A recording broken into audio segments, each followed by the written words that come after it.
The Human Torch was... Oh, did you hear that? That was my Just jaw. crack your jaw. Yeah, I just cracked my jaw. Well, it serves you right, making those faces. Ooh, It worked, though. Listen to my voice. Welcome to Folie, Deux, the podcast. It worked. Welcome to Folie, Deux, the podcast where we rate and rant all things spooky. But honestly, it's just movies. Yeah. It's been movies. It's It'll just stay movies for a while. You know, Jessica, I realized something, and I think both of us kind of realized it. I don't think we've talked about how we choose the movie for each episode. No, we've mentioned it a couple times, Mm-hmm. the actual device that we use. Mm-hmm. But And I was re-listening too, and I couldn't even remember what we had called it. But so let's recap on how we choose the movies. So what we use is a randomizer that we call the Spooky Spinner, and this spinner has just a bunch of movies on it. good, bad, in-betweens. Everything in between. How did it originally get created? How did we create it? Well, I had a long list of movies that I wanted to watch for Halloween, and I had reached out to a bunch of people on Instagram. I had one of those polls on my Instagram Mhm. story and just asked people to give me a list of spooky movies. So I got a bunch of movies that way. And then I couldn't decide on what to pick, so I think we just put it into one of those Wheel of Fortune wheels, and now we've turned it into a more legitimate hobby. Yeah, just a podcast. Yeah. So like we said, whatever it lands on is what we have to watch, whether it's Whether we good want or to or bad not. yeah. And so like we said, these movies, they range from horror movies to thriller movies to just all around spooky movies, and that's what we want. These are movies that we enjoy, and there are some that we despise, but they just happen to be in here. It's So kind of fun watching the stupid ones sometimes. Yeah. Not all the time. it makes you appreciate the really good ones, Yeah. right? Oh, yeah. Yeah. Yeah. So, Jessica, what movie did we land on? So this week we landed on In the Tall Grass. Ooh. Mhm. And so In the Tall Grass is relatively new, 2019. Mhm.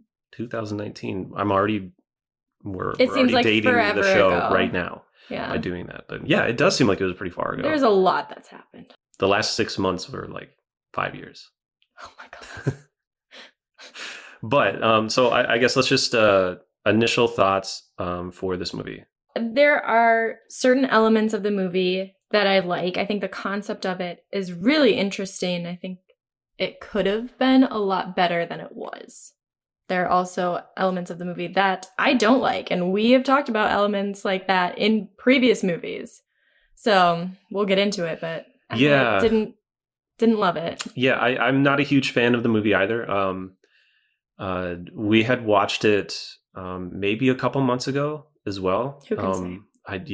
It's so far out there, but even then I was still kind of like, okay. And then after rewatching now, I'm more so less psyched about it. Like you said, there are things in the movie that I think are kind of cool. Mhm. Some things that are legitimately scary, Mhm. and then other things you're just like, well, okay. And some of it gets into the Stephen King Bullshit. that he throws into like literally everything he has. It's his like common tropes. So I actually made a list of common tropes from Stephen King, and we'll see if we hit any of them in this movie. And I can tell you, we do. So there's the spoiler before the full spoiler of the show. So I hope you're ready. Be ready, bitches. So this movie was, like we said, made in 2019. Mhm. The director is Vincenzo Natali. I like that. Yeah? I would Just the name? Yeah, no, Yeah, just yeah, the yeah. name. I think it's a very poetic name. I definitely made the You made hand the gesture when I Italian said hand that. gesture. Yeah. Mhm. So Vincenzo has been active for the last like 10 or so years or so, and he's done TV series, directed TV series like Westworld and Hannibal really? episodes. Oh, So that's the thing, okay. is like you really, when they're like, yeah, I did Westworld, and you go, well, was it one of those things where I it's didn't like love a every director? episode, Yeah, it's yeah. like a director that did one episode of these, Mhm. 1 hour long shows. Mhm. And exactly, it's like, It's the same yeah, with Hannibal. I didn't. They were yeah. if I threw out like what episodes they were, would you know? I would know with Hannibal. I know in I liked the like first season of Hannibal, and then later on I didn't. It was just too much for me. It got too cartoony, kind of like the show Gotham. Yeah. I wouldn't know. I would have to rewatch the episode of Westworld. Okay, because for Hannibal it says like 2014 because it was 2014 to 2015 is what it says on IMDb. I don't know what season that Anyways, 2014. He did 6 episodes of Hannibal in they're predominantly in 2015. So Antipasto, Primavera, Secondo, Dolce. Those are the episodes that he did. Just in case you're wondering. Anyways, let's go back to the cast. And he also directed Splice as well. I've never seen that. You haven't seen Splice? Mm-mm. I'm pretty sure that's on our. That is on our list. It's on the Spooky Spinner. Sure. So, looking at the cast, honestly, I only really knew Patrick Wilson, but that's about it. Everyone else I haven't really seen before. And frankly, I just don't want to see Tobin again. He had such a punchable face. He's a little boy, being Jessica. A child. He's a little boy, but hypothetically, he acts like a human adult. Well, yeah. I mean, his character, I had issues with. So Patrick Wilson is obviously the top billing, but he actually came in. He wasn't the original person for that role. Do you know who that was supposed to be? No. It was supposed to be James Marsden. But James Marsden stepped in because he went to film Sonic and the Hedgehog. Or Sonic the Hedgehog instead. You know, I can weirdly see him in this movie. So I don't think that pick was bad for this movie. Right. I don't think you should have done Sonic the Hedgehog. Well, would you say you liked Sonic better than this? Or this better than Sonic? I probably would watch this more than Sonic because I hated Sonic. When we watched Sonic, I can't remember. We ate so much food, and I was feeling so sick watching Sonic. So maybe that's why. Were we drinking too? Yeah, we were drinking too. So I'm sure that didn't help either. I guess just to go through some of the cast too, you got Will Boole Jr., Avery Whithead. I really don't want to go through everyone's names because I'm gonna just destroy them. I think we just Patrick Wilson is the top billing. He's the main guy. Yeah. If you want to look up the rest of the cast, go on IMDb. Go for it. We won't hold you back. Yeah. Be free. Let's go through the top 10 Stephen King tropes that I've created in lieu of knowing that we're watching a Stephen King movie. So the first one I have is set in Maine. Okay.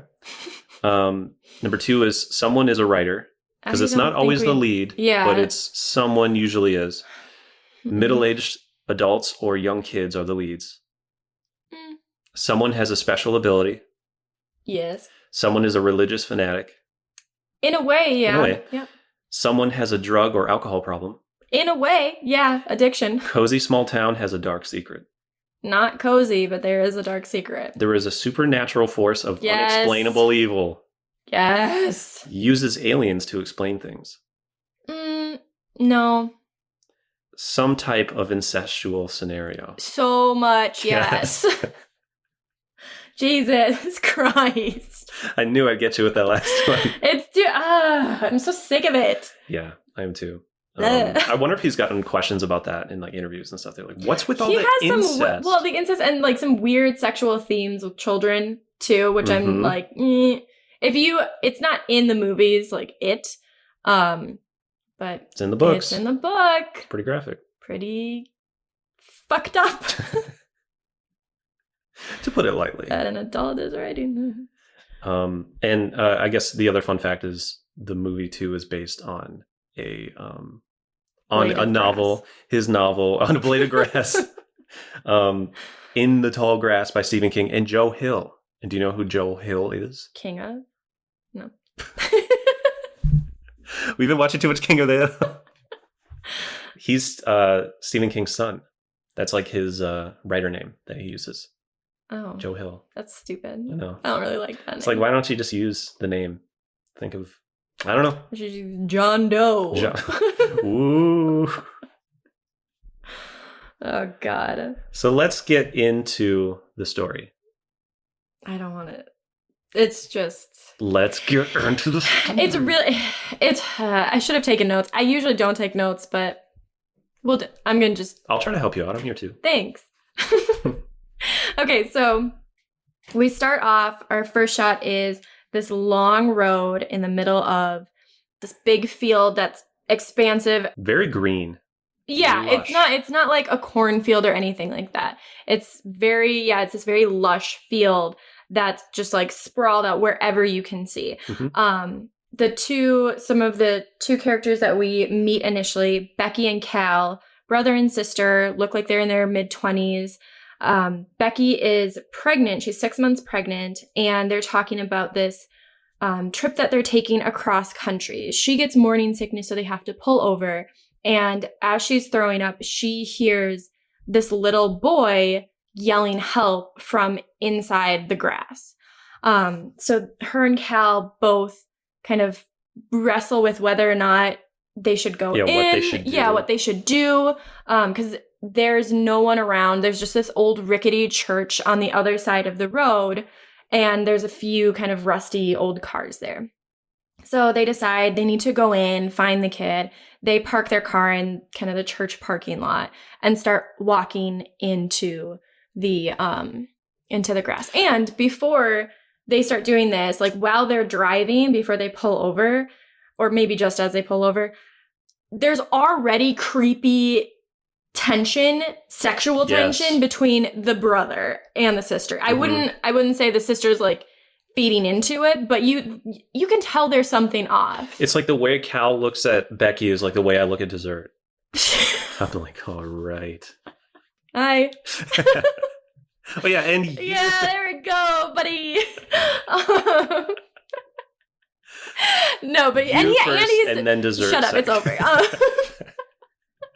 And he's talking about women's bodies as he's like staring intensely at her. It's a creepy moment. They talk about like learning more about the female body, and it's but anyway, so that's his younger sister too. Yes. I mean, that wouldn't be good like either on any end, but for some reason it's just like an extra level of creepy. I don't know. Anyway, so they start going into the field, and Cal is walking ahead of Becky, and it's really hot out, which I actually do kind of like when they put in the heat to certain situations in a movie, because I just feel tired when I watch it. And they're all sweaty. It feels exhausting. And then you have the little flies and the flies. And they're like wearing well, I guess not always, but he's like wearing something that's not supposed to be like, it's not like he's dressed for the occasion either. So it's normally like people are wearing what they're wearing while they're driving. And it's not like they're dressed to like go fucking hiking and exploring. Yeah. And it's just the whole field is super muddy. So you can see their like shoes sticking.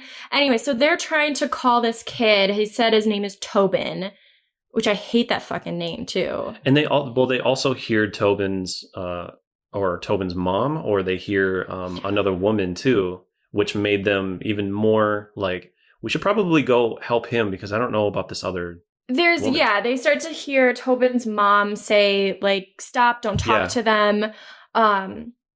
Which again, like they kind of pause and like, what the fuck is going on? Well, Cal keeps walking forward. Becky's kind of looking around. You can tell that she has an eerier sense about the situation. And the grass is super tall. It's completely above their head, so they can't see, unless you get on someone's shoulders, you can't see where you're going. Right. And it's, again, like we said, it's not a cornfield, so there aren't even straight plotted lines. It's odd because it's tall like a cornfield. It's like a cornfield without the stalks and the corn. I think you're just supposed to assume it's just kind of natural grass that's taken over, so there's no pattern to it. Yeah. So Cal's walking ahead, and eventually the camera's on Becky, and she keeps calling Cal to kind of slow down, and she's checking her phone because she's calling 911 and telling them, listen, some kid's stuck in a field. We don't know where to get him. Well, of course, the call drops. She all of a sudden has no service. So by the time she checks her phone, looks up, Cal's gone. She can't hear him. Mm-hmm. So now she's in the middle of she's surrounded by grass. She can't hear her brother, and she can't hear that fucking kid. So, and this is kind of the theme throughout the whole movie, as just this isolation. And so eventually, her and Cal can hear each other again. So they start yelling back and forth and trying to locate one another. She starts kind of singing this stupid rhyme that's about a guy's weenie and some gin and a martini. It's like a very unique rhyme that there's some weird kind of phrases and riddles. Because there was two different kinds. Yeah, so I am just bringing that up because there's a point in the movie that pissed me off later on having to do with that. But anyway, so they're talking, and there are certain points where they're speaking back and forth to each other, and it sounds like they're really close. And then all of a sudden it sounds like they're super far away. So their voices are being thrown. There's a point where Cal's standing there and he's talking to, he's not moving. Yeah. And he's talking to Becky. And there's two answers. One answer is to his right.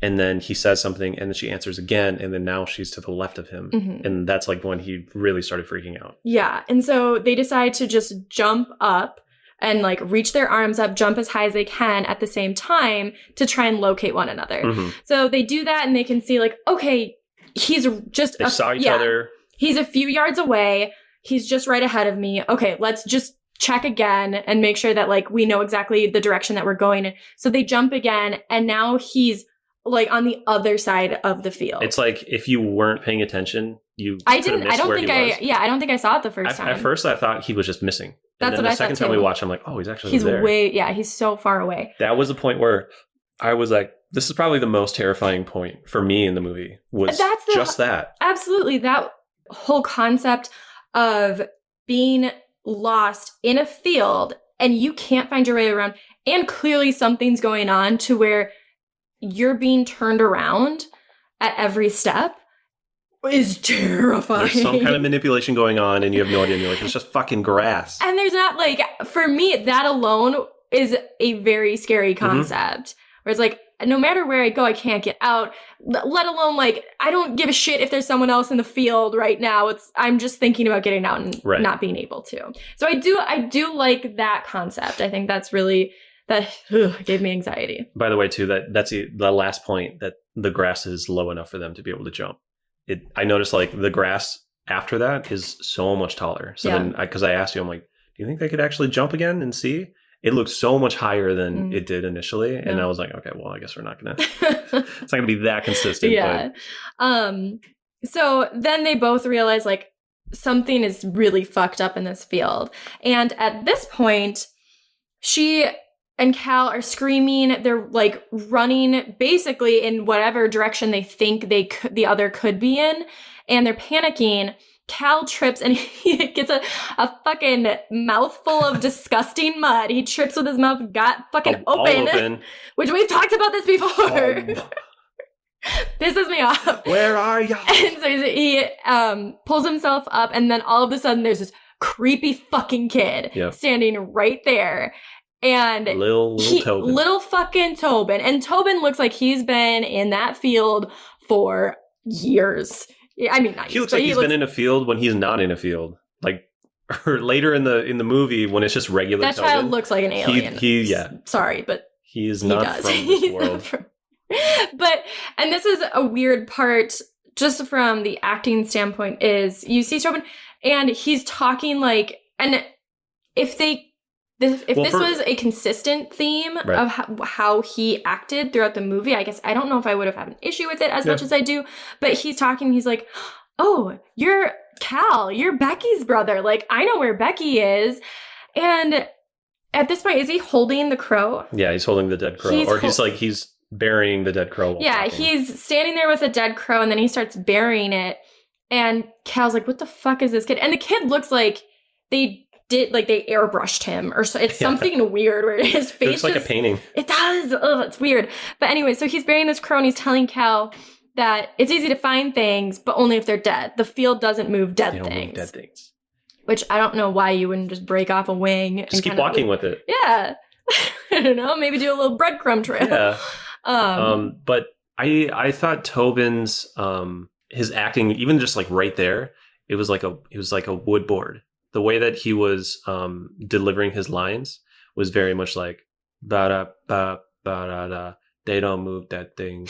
Like, oh, okay. It was very dry. Like it wasn't like it it seemed like he needed more direction, is I Mhm. guess what I'm trying to say. Yeah. Because the rest of the movie, he didn't have that same delivery. It was very odd. It was like that Well, time he I did. think there's something that we'll get to in just a second that could explain that.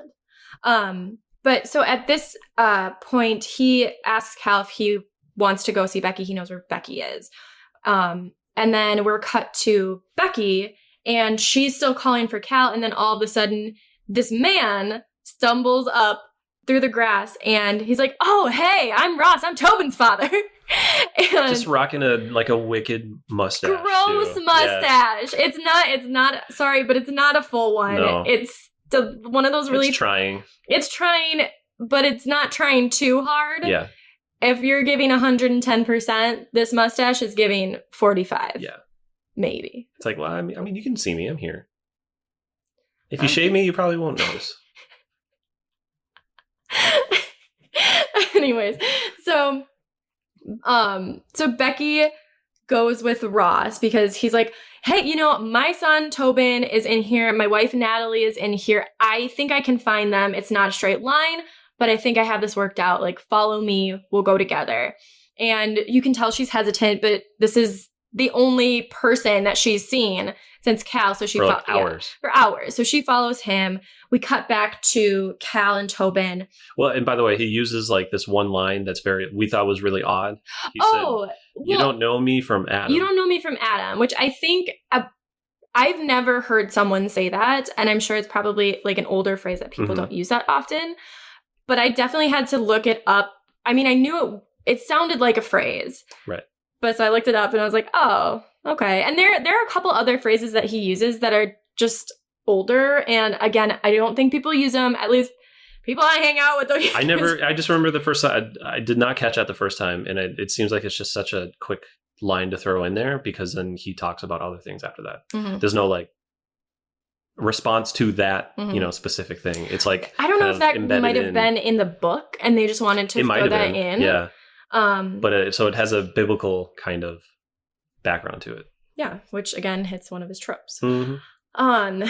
But anyway, so we're cut back to Cal and Tobin has led Cal, I would assume, to the middle of the field, and there's this clearing where there's no grass, and in the middle of the clearing is this giant rock.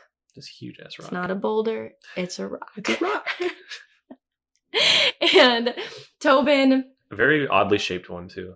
It almost looks like those stones, like the meme where it's like the four stones together and they're going, ooh. Yeah. It kind of looked like that, just like a little, misshapen a little bit, but it's going, ooh. Anyways, so Cal's obviously confused because he's like, what the fuck? I thought you were taking me to my sister. Yeah. And Tobin's like, oh, no. This rock knows all. It hears all. This rock will tell you where to find your sister. Just touch it. And you can see on the rock there are these like little carvings of stick figures, so it looks like caveman-esque drawings. Mm-hmm. Banksy was there. Banksy put a tag on it. Yeah. Caveman tag. Yeah. And anyway, so you can hear, as the camera focuses in on this rock, you can hear like all of these kind of background voices and whisperings and the wind. It's clearly trying to spell out like this rock is some kind of supernatural power. It's like, don't do it. But also do it. So Tobin, he presses his hand against the rock, which is why I think he had that stiff, probably kind of acting, just because in this timeline right now, that's Tobin after touching the rock. Yeah. So he tries to get Cal to touch it. Just as Cal is about to do it, he hears Becky. So he runs to Becky, and I think this is when we cut to we cut back to Becky, and because she's screaming. I don't think she just calls out to him, but she's screaming, and then all of a sudden, like, you see very quick, because it's a very quick shot, that like Becky's attacked by someone. You can't see who it is. You wouldn't be able to discern like man, woman. It's just a figure that grabs her. And then this is when the father of Becca's baby is introduced. He's driving down the same road that Becky and Cal were driving down, and he stops at a gas station before he kind of hits that old rickety church. asks if anyone's seen them, keeps driving, and he comes, and so it's very clear that he's looking for them. Mm-hmm. And he is driving past the church and he sees their car parked out there, slams on the brakes, pulls into the parking lot of the church, and we see the car and it's just covered in dirt and dust. Really covered. Yeah. So again, we know that the timeline's completely fucked. Yeah. He goes inside the church. He tries to, he sees a door that he can't open, and then he walks back outside, and then he finds his, what's her name? I keep forgetting her name. Becky's book. Oh, that's right. Was on the ground, and then from there he assumed that they went into the grass. And it's right at the edge of the grass too. Right. It's where she like puked. Yeah, so book is right next to her puke. Right, so it's at the edge of the grass, so that he knows, like, okay, this is kind of the only direction I should go in. So he decides to walk through the tall grass, and but he's got a backpack and everything. Like he's kind of, I mean, he's like more prepared. We don't know what's in that backpack. What happened to that backpack? It's just kind of gone. Well, it fell into one of the time warp holes. Anyways. So he's walking through the grass, and I do like this part because I remember yelling the first time we watched the movie. And when you see Cal and Becky and Tobin and Ross, Tobin's dad, walking through the grass, and like clearly there's misdirection, something weird is going on. I was like, what the fuck? Why wouldn't you break some of those goddamn stalks and mark where you're walking? And as soon as Travis walks in and he can tell, like, you can't see where you're going, he starts to like tie a bunch of the grass together in big knots. And I was like, okay, thank you. So that calmed me down a little bit. But he keeps walking, and as he's walking away from the grass starts to unbend. So it starts to, like, at this point we realize, oh, there's no fucking way you're getting out either. That was it. That's the end. The grass is alive. And so he's walking, and he is clearly lost, and then all of a sudden again, Tobin comes up, and he's like, oh, hey, Travis. What's up, buddy? Like he knows him. Yeah. And Travis is like, who the fuck are you? And again, Tobin just looks fucking crazy. And he implies that they know each other. He's like, we've met before. Don't you remember? I know Becky. I know Cal. Yeah. I know the Rock. No, he doesn't say anything about the Rock. But we got third period together.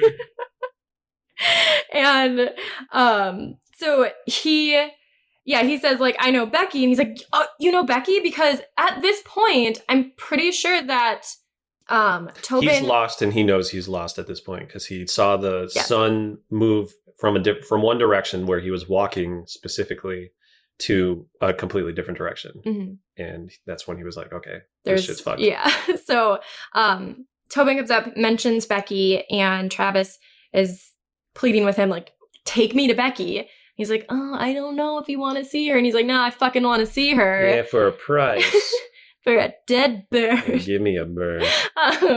So Tobin, which again just drives me nuts, Tobin just takes off in the grass. Running. Follow me. Yeah, he's like, follow me. And stay close. Yeah, it pisses me off because I'm like, okay, hold hands. Yeah. Use the buddy system. He's got long clothing too. Like, just hold it. Not Tobin, but Travis. Travis has a flannel shirt and then like a t-shirt. And we were saying, why wouldn't you take off the flannel shirt and Tobin hold one end, you hold the other, and then just go that way. Yep. So you're, whatever. Fuck. But anyways, so Tobin takes Travis to Becky, and we see Becky is this dried up, almost like, looks like a mummified corpse. So at this point, we realize she's been there for months, and she's been there dead. Yeah. Sitting there dead for months. She started to mummify a little bit too. Like it was a while. So, yeah. Oh, you did? I did. Yeah. Are you listening? I know. I looked at my notes and it said mummy. mummy. And so Travis is clearly upset. Tobin disappears, and then we are shown that the night has passed, and now it's the next morning again. And Travis wakes up to Becky's corpse, and in Becky's pocket she had a little kind of necklace with a little charm on it. It looked like a little lobster. Yeah, it looked like a, you know what? Fuck, that's probably a nod to Maine. I bet you anything. There it is. I bet you anything. It probably said Maine on it. Oh my god. Anyways, so he takes it out of her pocket. It's clearly sentimental to them. Yeah. So he takes it with him. And then we're now jumping outside of the field, and we're in the parking lot of the church, and this is Tobin's family. Yep. So we have Ross, Natalie, Tobin, and their fucking dog, Freddie. Freddie. Ross is on the phone. He's a real estate guy. He's talking about all the important contracts. And Freddie barks because I think Freddie... Well, you can hear... so what it is Travis he wakes up and he starts walking, and he can hear Tobin and his family from the road, Right. or from the church. And he starts yelling out, and he starts yelling Tobin's name. And Tobin and his family, like, Ross is on the phone, but Tobin hears Travis saying, like, Tobin, is that you? It's me, Travis. And this is, whenever he's with his parents, I freaking hate Tobin because, again, this kid looks like he's around age 10, give or take a couple years, but he calls his mom, Mommy? Mommy. It's like he's never Mommy, said it Daddy? in his life. But then in other scenes, he's like, no, we have to go this way. He's got a very unique face. But so like his mom and himself, they're hearing Travis yell his name, and the dog's barking. Of course, the dog slips away and runs into the field. So Tobin runs after him. And of course, the mom like loses grip on Tobin. And so she goes after Tobin. Like, I gotta go too. And then the dad's like, God damn it. Okay. Yeah. So he starts walking in the woods. And again, the voices are all thrown over every which direction. So essentially they all, yeah. And so this is when you're kind of thrown is it the chicken or the egg? Yep. Who came first? Yep. What the hell? And so really, like, what this movie is just throwing at us is different timelines and mixing them together. Mm-hmm. What you would assume is a linear kind of path, but in reality, it's not very linear. Mm-hmm. So everyone's trying to find each other. Ross stumbles across the big rock, and he ends up touching it. And then I think, like, nighttime kind of falls. Did we see that? Yeah. I don't remember that. Yeah. And as he's walking too, you can see Ross's demeanor change, where he's kind of like, gosh darn it, this is a family trip. Yeah. And then a few steps later, he's like, a fucking bitch of a wife. Yeah. If she actually acted like a mother and a child. Stupid kid. Like, I want to punch him. And then he touches. Let it die. Then he touches the rock. Yeah. And again, clearly something happens. I think we cut back to Travis, and Travis hears Cal and Becky again. And then he goes from one side of a stalk of grass to the other. And I think that's him going from one time loop to another one, mm-hmm. to the point where he yells out Becky's name, and then she responds back to him because now she can hear him. Because now Travis, they can, Cal, and because now we're back in the loop where they're initially lost. Yeah. So now we're in the loop where Becky and Cal have not seen Ross or met Ross yet. Mm-hmm. But they can still hear Tobin. They can hear and Tobin. Now they can hear Tobin and Travis. So Travis is now in their time loop. They're all four in the same now. And now Travis is like, well, let's go to Tobin. Well, and Tobin, because like they hear Tobin and he's crying out that he found Freddie, the dog, who has been killed. And Travis, who Tobin had mentioned to when he showed Travis Becky's body, and he said, the field doesn't move dead things again. Travis remembers that, and he hears Becky and Cal, and so he's like, okay, everyone follow Tobin's voice. That's a point that's not moving. So they all end up going to Tobin, and Becky and Cal are like, what the hell are you doing here, Travis? Like, you didn't want to be with me when you found out I was pregnant. And they were also saying, like, you must have been, like, following us, like, right behind us the entire time. Because, again, like Rob said, this was where we're in the timeline where Becky and Cal have just kind of entered the field. Yep. And Travis, who has been there for at least a day or two, it seems like, because he's all raggedy. Yep. And he's like, what are you talking about? You guys have been gone for 2 months. No one's heard from you. You didn't end up in the destination that you were trying to get to. So at this point, we really know, we have a better understanding as to like how the time severe differences the time between these loops are. Yeah. So anyways, they all figure out there's no making any sense of what's going on, and we can't see above the grass ourselves. So Travis has Tobin get on his shoulders and sit on his shoulders and try and spot anything, because they know that there was at one point they all saw a church. Mm-hmm. So he's spinning around and he sees a building, and it's this weird old bowling alley that is... Which they specifically show each person pass. Yeah, they had also passed a bowling alley that was pretty close to the church, but the bowling alley was surrounded by the grass. It's completely surrounded by grass. It wasn't, there wasn't any kind of clearing for that. So they decide to all walk towards that with Tobin sitting on Travis's shoulders, so he has a clear view the entire time. Yep. Yeah, so at this point, they're walking towards the building, and Becky's phone rings. She picks it up. It's from an unknown caller.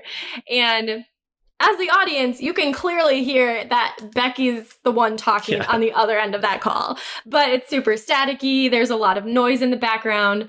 The Becky who called is crying and hysterical. And she says, "Don't let Cal near Travis. Don't let them be alone. Cal will hurt Travis." And then, of course, like, she ends up screaming. There's, like, gargling on the other end, and the call cuts. And they all just kind of look at each other, and they were like, okay, well, just keep moving. Well, Becky was like, hello, who is this, during the call, when she can hear herself. You can hear it's your own voice. Yeah, and she still goes, who's this? So anyway, so they keep on walking, and then Becky has, like, really bad pains, and she has to stop, and I don't know if she just kind of like falls over at this point, but it's to the point where everyone is concerned that she's in a lot of pain, and we're seeing the grass kind of, she's wearing a dress, and we see the grass blades kind of weirdly go up her dress a little bit, and then we're taken to the womb. We're taken to the womb. It's getting like wrapped up in grass. The baby's getting wrapped up in grass. There's like, you look up in the sky, and that's when I think when they start showing the like really shitty effect of the red clouds coming up. Oh yeah, so the camera's kind of on the ground looking up at Becky as she's hunched over, and the sky that we see obviously in the back of Becky's head, there's like a bunch of like clouds, and then all of a sudden it looks like red paint that's been dipped or dropped in water, so you have kind of that like blood movement. It looked like a shitty like 90s music. It looked like a shittier Twilight. Yeah. Hey. So that was a really bad effect. I didn't like that, and they used that a couple times, which shame on you. And at this point, of course, Travis goes to her, taking down Tobin from his shoulders. And when they put Tobin back up, of course, the building is not where it should have been. Well, they do that because Ross comes into the picture, and so gives Ross, her CPR. So more specifically, chest compressions. And we talked about that too, and we're like, what's with movies? Whether it's like, how do you know when you're just doing chest compressions compared to chest compressions and giving them air? Giving them air at the same time. But either way, it seemed to work out. She made it. So she did fall on the ground. Ross comes and he's like, "I'm a doctor," and starts pushing on her. He's like, "Just kidding." Revives. Doctor. They call me the doctor. Yeah. But anyway, so he ends up helping, and he has this very like sunny disposition. And he's like, "Oh, what are you guys doing here? I'm Tobin's father." Yeah. And they're like, "Okay." Very cheery. Yeah, he's overly cheery. They explained that they were headed in the direction of the building, but it's gone now. And he's like, "You know what? I know how to navigate this." He's like, "Don't worry about it. I am just," and they ask him too, "If you know how to navigate this, why are you still in here?" Right. And he explains that he was there looking for his family, which makes sense. At that point, if you're a dad, you should be looking for your kids, whatever. But anyway, so it's just his person. The tone the tone is completely off. It's so weird, especially for someone who's like, "I'm looking for my kid and my wife." Does he say his wife? Yep. Okay. Mm-hmm. So I'm looking for my kid and my wife, which he just found his kid.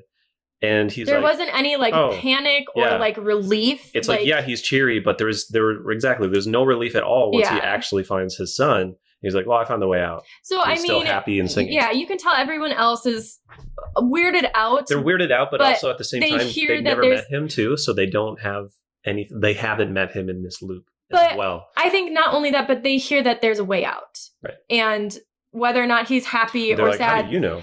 At that point, after everything they've gone through, I'd be like, "Yes, way out. Take me there. You're Tobin's dad. Okay, great. So, but he still hasn't explained how he knows or where specifically. And that was like a point what that do I you brought. mean? Well, How he knows what? how he knows where the way out is. Yeah. And so like they just start walking, and then while they're walking, he's like he's not whistling. He's actually singing. He's singing like a tune.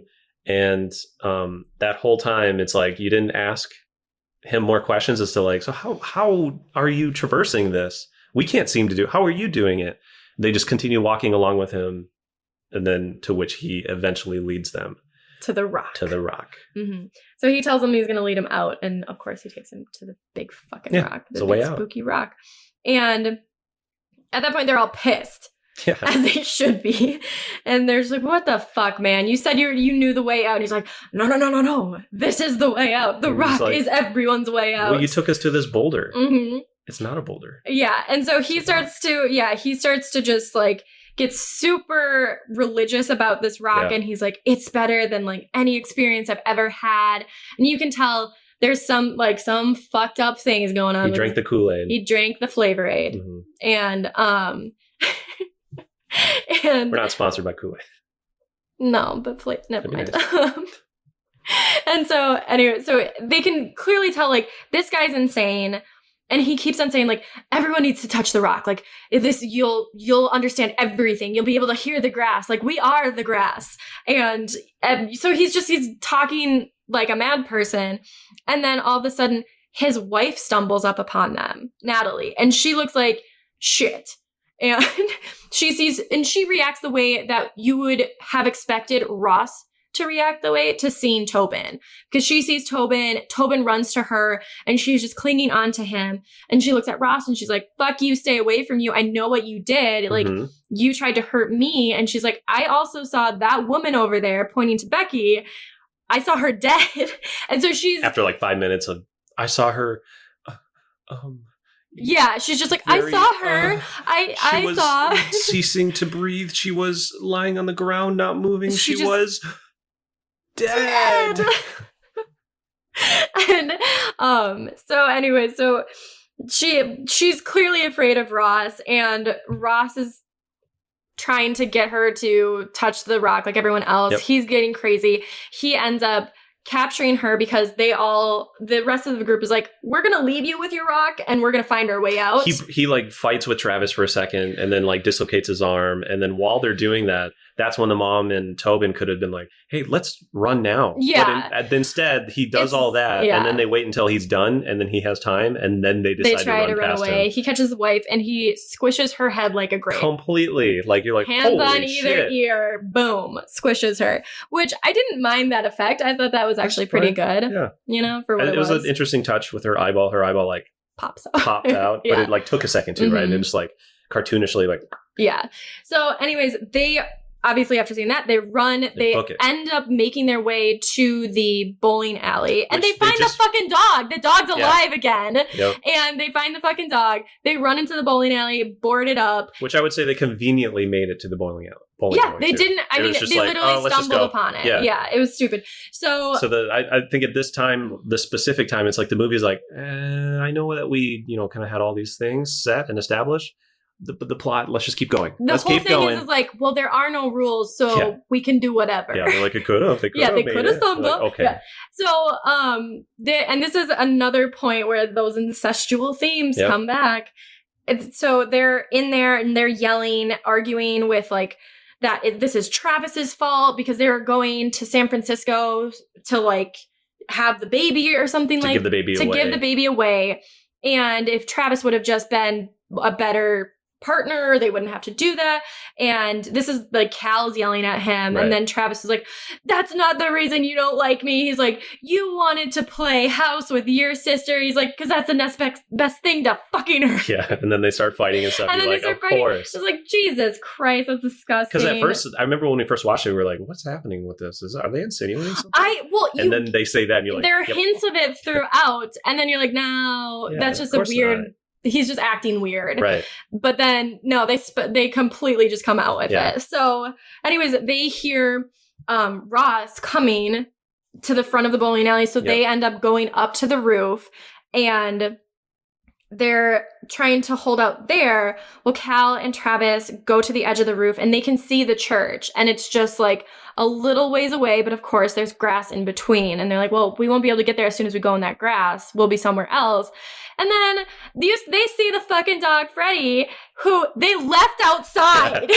Freddy's like, fuck you They guys. didn't even bring the dog inside, which I totally understand why Freddy left then, too. yeah, fuck you. And there are like little patches of grass that have grown through the concrete of the bowling alley's parking lot. So, and they're watching Freddy, and Freddy walks behind one of these patches. And then all of a sudden, yeah, it's just a whoop, he's gone. And then all of a sudden they see Freddy on the main road by the church. He found the cheat code. So they're like, oh, we have a way out. And Travis is weirdly hanging kind of like on the edge of the sign. He slips, of course. Cal catches him. And then all of a sudden, like, Cal lets him go. Yeah. And we're like, oh, wow, you really want to fuck yourself. Yeah, exactly. It's terrible. So he chooses to kill Travis. Ross breaks through. They, of course. Tobin saw. Yeah, oh yes, Tobin saw he said, Cal, what you did. yeah, Cal killed Travis. Anyways, Ross breaks through.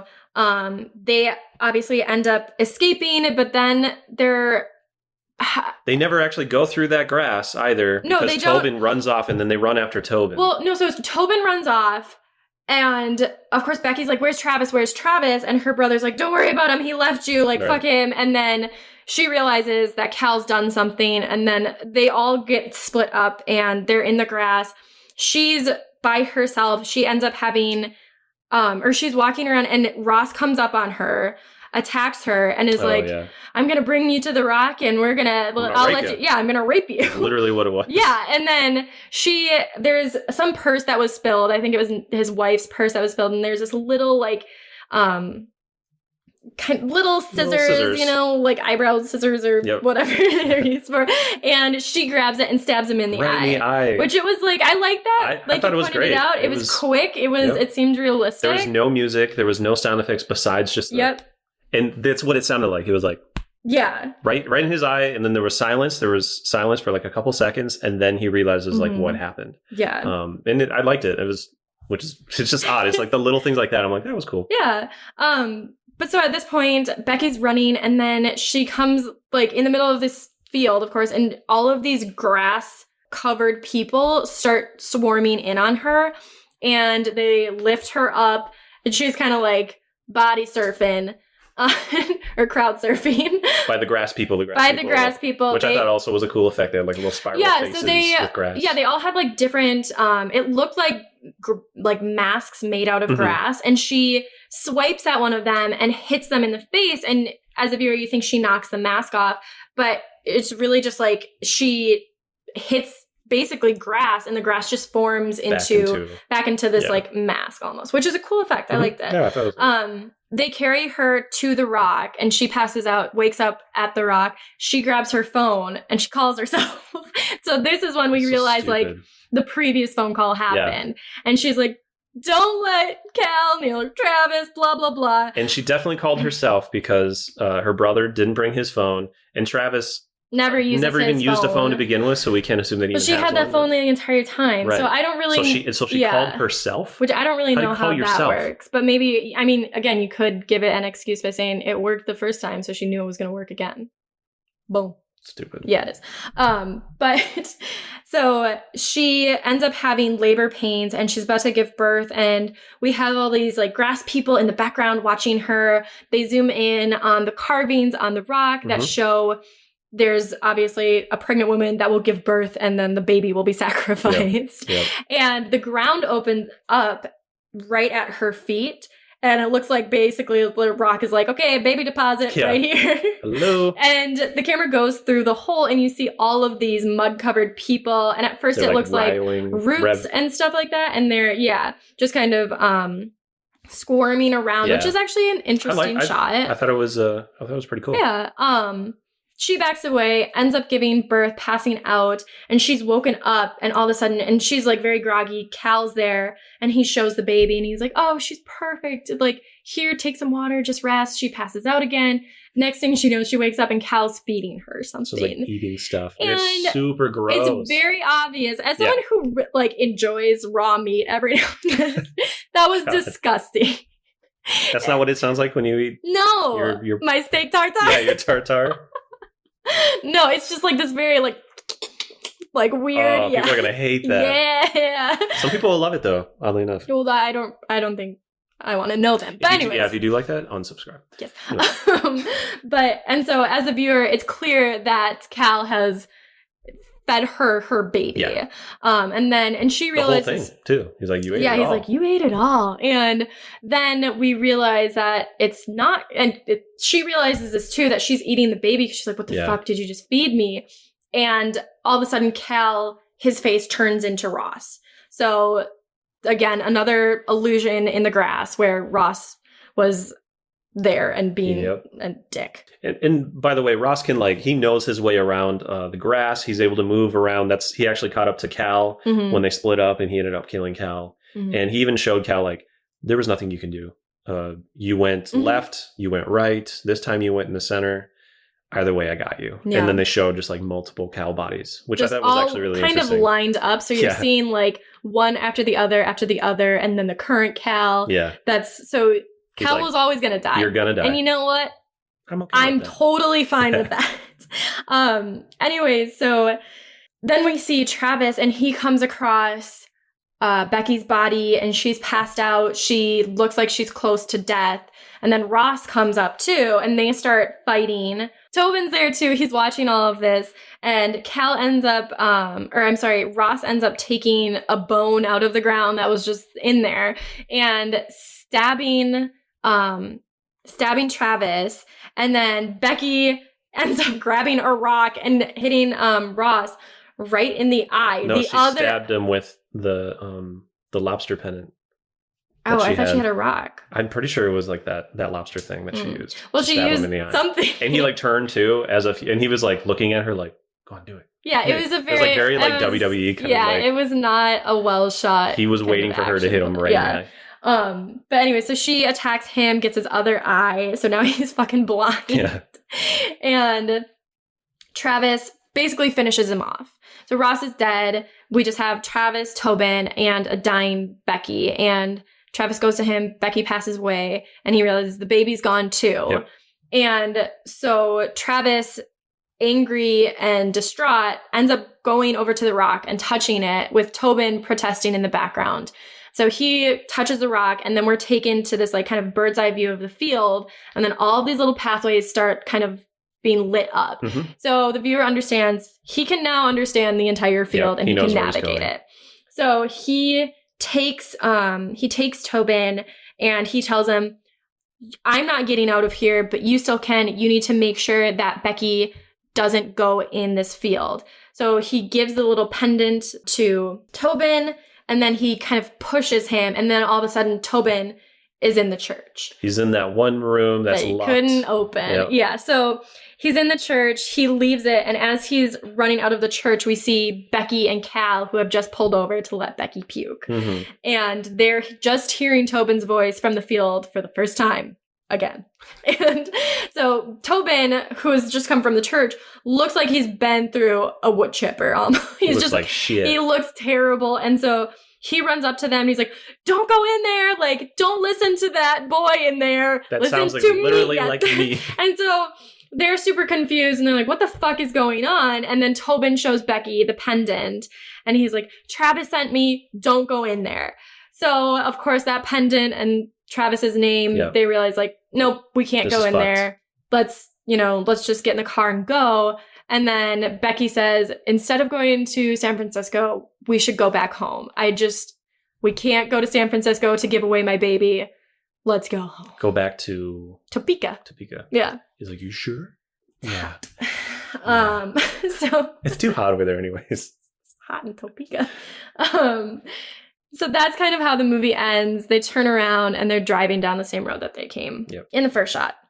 So My God, I had to look up a lot of moments in that because the timelines just messed with me, man. Yeah, I will say the second time watching through it made a little bit more sense, but oh yeah, I just think retelling it is not. it's I'm not gonna get it right. It's tough, and I think and I'm not sure. I can't remember if in some of the reviews we'll read off the insinuation that some of the elements in this movie are very religious. So like the stone itself it's like a religious experience. Yeah, it's like the church is the church is heaven, and then the cars are those are the people that went into purgatory, which is the grass, and the church is you making your way, right? Because it's Tobin coming back, and those that like touched the rock, so everyone touched the rock are damned, essentially, based on like their sins, right? So except for Tobin, and Tobin is like the innocent is kind of how I took it, because he's just a look kid. Innocent. He really doesn't look innocent. What did he do to that crow? But yeah, so that's kind of like I could see it that way. So I don't have much for fun facts. It seems like that for most Stephen King stuff. It's just like he wrote a story. This goes back to the other Stephen King movie, which there's a car in there. It's a '50s Chevy that is supposed to resemble Christine. And then around the hour mark, you can hear chanting in the background that sounds like "We are the grass. We are the grass." Is that? And that's it? That's about it. Because I included some of the other. I only had 4. I included the other 2 that were in here already. So that was it. That's all I got for fun facts. So hopefully that's not like your favorite part of the show. Poltergeist. But let's get into the IMDb reviews, shall we? Review number 1. The tall grass, the giant Rick in the church equal the Redeemer. 8 out of 10. The giant Rick. Okay. It says Rick. This is one of those movies, if you fail to miss a small scene, then it will really confuse the hell out of you. My understanding of this movie is that the giant rock in the center of the field is linked to the church. In the Bible, the New Testament and the redemption word group is used to refer both to deliverance from sin and to freedom from captivity. The 2 main characters of the story, Becky is leaving to give her child away to another family and leaving her husband. When they both hear a voice of a child calling for help, both go to the field searching for him. That wasn't her husband. No, it wasn't. What happens next are all lost and searching for another. Why I say the rock is a redeemer, you touch it and it shows you the way back out? Simple. Ross has touched it, and instead he turned into a greed man. By the way, this is the most recommended. Oh my God. Okay. Well, who wanted nothing but to keep selling the idea of touching the rock. He did hit a lot on selling. He sold, because guess what? He's a salesman. A real estate man. Resembling a liar of a salesman. At the beginning of the story, you see him on the phone talking to a member of staff regarding being untruthful and deceptive. That is why he would never show others the way out, as he just wanted others to buy the idea of touching the rock. That was it? No. Tobin touched it. He was a child. And said he knew the way out from the beginning. Told Travis to touch it, but he didn't touch it. Tobin was free of sin, and that's why nothing had to happen to him. Becky didn't touch the rock, but the rock showed her a big lesson of not giving the child away by feeding her the child one flesh. Cal touched it. He continued to die every time. Why? Because he loved his sister more than he should. Disgusting. He kept telling her to continue the journey, to give your child away and leave the father. He pushed Travis, attempted murder, and continued to sin. I think at that point his sinning was over because he got murdered. Yeah, he was murdered. Travis touched the rock, killed Ross, first, who was a man of sin, to save himself and the rest. By touching the rock, he did find the way out, sent the child back to stop Becky and Cal every entering the grass and stopping. Travis every coming to search for them. What? I'm so sorry for their That's grammatical errors. They're doing their best. The boy turns up in the church. a free person of sin to send a message to Becky that taking the child away from his father is a bad idea. That was not the message. That is not the message. That wasn't the message. So she decided to return and stop by the police station to help the child as his parents are dead. Wait, they didn't show them stopping by a police station. No. Dad being a sinner and killing his wife. It is a moving maze with only one way out. Touch the rock, and if you are free of sin, you are redeemed back into the church. That's it. That's bullshit. Yeah. It's not even a review. Review number 2. Look what I can do. I wish that was a title. Review number 2. Worst movie I have ever watched, 1 out of 10. Yes. Please don't do this to yourself. Exclamation point. Just leave this one and go, exclamation point. There was plenty of movies out there, exclamation point. He's a Tobin for this movie. Yes. It's not only about the time spent, but also about the 2 days spent after thinking about how bad it is. Don't watch this movie, exclamation point. Save a life. Save a life. I'm going to like that one. Review number 3, literally terrible. 3 out of 10. Mm-hmm. The director, who once wrote and directed the excellent film Cube, has now written and directed the terrible film In the Tall Grass. It is nonsensical and insults you with its plot that keeps hoping will end in some amazing revelation, but never does. It's the kind of film that has a potentially interesting, creepy, intriguing idea, but 30 minutes in, you see the thickness of the plot. And then it twists and turns a bit. Nothing really makes sense, but you keep thinking it'll end in some great payoff that makes it worthwhile. I'm here to tell you that it does not. Yeah. It makes no sense. It's like a 13-year-old wrote it. Tobin. The Tall Grass is scary. Maybe it's trying to channel a little Children of the Corn, but whereas the original was a classic, this is just outright blows. Netflix is really lowering the bar on these films these days. I guess that nothing is too shit when you're just trying to pump out volume of the masses to watch. Vincenzo ought to be ashamed of himself for not only directing, but also writing this swill. I did look up when the episodes, the time period. Oh, yeah? I didn't like them. Yeah, of course. For Hannibal. All right.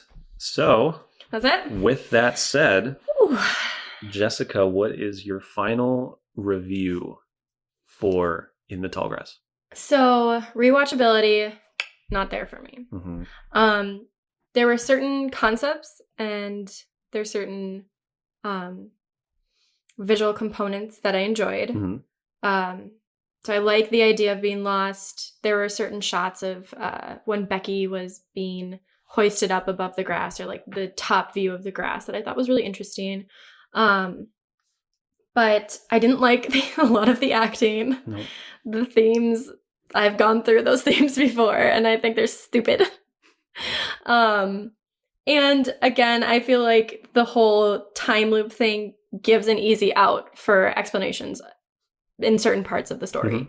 Mm-hmm. So for me, I would give it like a 3.8. 3.8? Yeah. Okay. I'm going to write that down. Yeah, I wouldn't recommend it to people. No? No. So for my review, I am going to actually give it a 3.9. Mm-hmm. Mm-hmm. Okay. I also did not like the acting. Yeah. I actually had a hard time trying to figure out who I really liked. And then when I thought about it more, I'm like, I just don't really care for anyone in this movie. There really isn't any person that you like. There's a lot of people that you hate, but there's no one that you like. Maybe Travis. If Travis I had to pick is the all best of them, one, but I don't like him. It's only because he's like the most resourceful. He's the most, he's not as annoying as everyone else. Right. But yeah, you know what? I think Natalie. The great mom. She's cared about her kid. That's about it. I thought the plot itself was, I agree with one of the reviews where it was like the beginning, that just the first half hour, I'm like, okay, I'm liking it. And that was pretty terrifying. It started just to go downhill from there. It went nowhere. And for me, it's like they didn't follow their rules that they had established. Mm-hmm. And it kept getting worse and worse near the end, especially because they're just like, yeah, we said that, but we got to get from here to here and we just can't follow that anymore. And you're like, well, doesn't make any sense then. It just seems lazy. It felt very lazy because of that. And so I don't recommend it either in that respect. It's funny. It's like, well, I mean, if you have about half an hour, watch the first and then just realize that it's a Stephen King movie. And, you know, the way that they usually end is it's never very positive. It's always like somewhat dark. And, you know, and I get that that's, you know, close to reality and not everything's perfect and whatever. I don't need everything to be perfect. I don't either, but I need a more interesting ending. And it wasn't interesting for me. The incestual stuff was really weird really did not need to be there at all. No. And it was just annoying. And there's graphic things that were really annoying to see too. Yeah, there are certain graphics that were really bad. And don't get me wrong, there were some shots that were really beautiful and amazing. I actually liked some of the shots, but there were some that were really bad. That were terrible. And I don't know. And I think I got to look at our list prior to, so trying to compare it to some of the other movies that we've had so far. And I just couldn't put it above some of them. So it's 3.9 for me, dog. So with that said, thank you so much for listening to the episode. We are putting out 2 episodes a week now. So each episode is, we have one on Monday, we have one on Thursday. And be sure to follow us on social as well. We have a Facebook page, an Instagram page, Twitter, and a Pinterest page as well. Each of them is, you can find each of them using the handle FAD_podcast. So give us a follow. Give us a recommendation for movies. Yes, please. We have a big list, but we're always looking for more. Exactly. We got to fill that thing up. We can never stop this. Yeah. This will go on forever. So with that, adieu to you, Jessica. And Folie, adieu to you too. Give me way, hey, blow the man down, and pray pay attention and listen to me. Give me some time to blow the man down. I'm a deep water sailor just in from Hong Kong. Give me way, hey, blow the man down. If you give me some